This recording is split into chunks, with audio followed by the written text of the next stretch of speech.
In other news tonight, Chief Financial Officer at Royal Fidelity Gowan Bowe says the COVID-19 pandemic has punctuated the deep impact of tourism on unrelated business. He told ZNS News that 2 months and counting into the pandemic, the consuming population has changed the ratios which have guided business decisions. Our economy, which a lot of persons may not directly correlate with, is not built for the number of people that we consider as part of our population, which is about 400,000 people.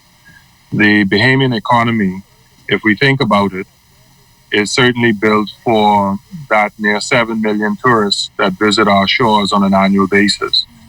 And if we were to make them the equivalent of residents that are here year-round, that certainly multiplies the size of the consuming population that's typically in the Bahamas.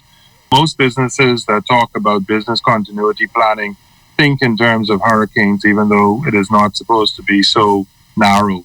They think about floods or fires, but some event that is a damage to property and a cessation of operations, but for a very short period of time, and they think about more rebuilding.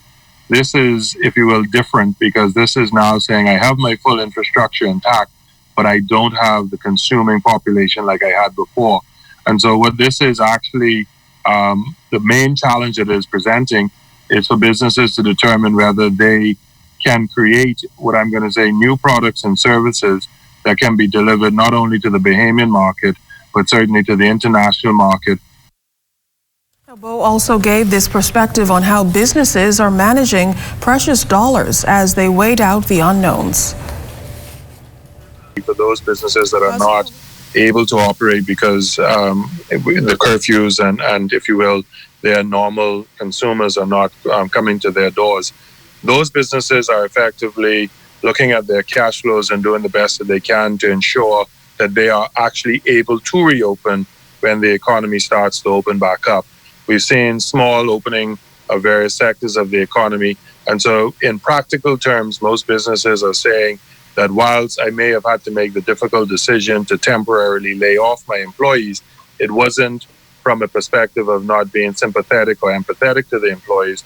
It was saying that if I expend the limited resources that I have, and at the time that all is ended, I have no more resources, then I'm out of business.